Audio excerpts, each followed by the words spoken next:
Let's think of some expressions of pride.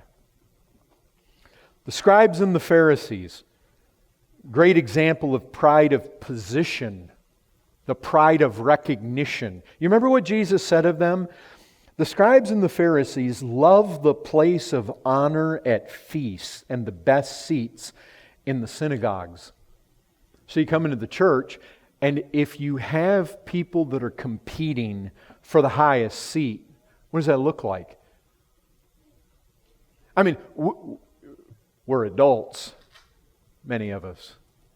We wouldn't imagine, you know how it is with little children when they play, what is the game they play with the chairs? Musical chairs. You've seen when there's one chair left, or even when there's multiple chairs left, but two people try to get in the same seat. I mean, that's basically what Jesus is saying about Pharisees.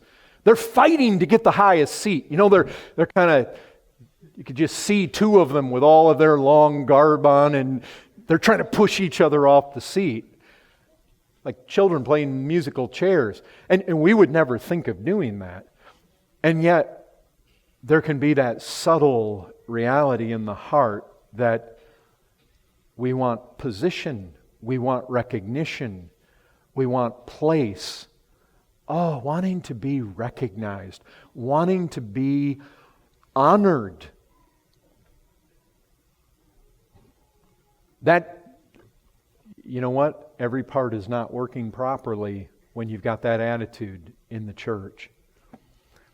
Or how about the pride of power and achievement? You get this from Nebuchadnezzar, but this can come into the church just as well. Is this not Babylon, great Babylon, which I have built by my mighty power and for my great majesty? And you know, that can come into the church. People do what they do because they want to show what they can do. And look what I can do. This achievement.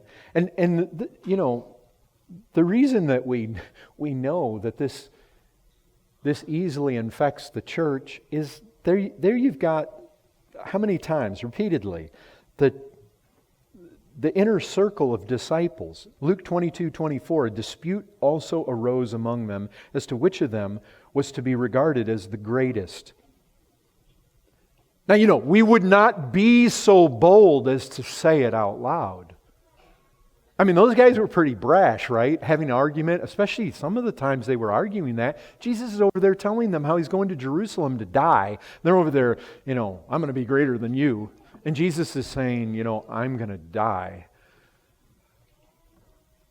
Peter, who do you think you are? You think just because you walked on water out there, you're going to be greater? And see, we wouldn't think of that because, why? Because of pride. That would be too embarrassing. You see, that's almost like little children. Little children can fight over the toy. Give it to me, give it to me. You know, I saw some of that happen over here and with children, they can do that shamelessly. But two adults, can you imagine if two of the mothers were, give that to me, you know, and it's like, no, they wouldn't do that because pride itself would indicate that they not want to do, because they don't want to be shamed in front of it. Little children don't have that sense of shame.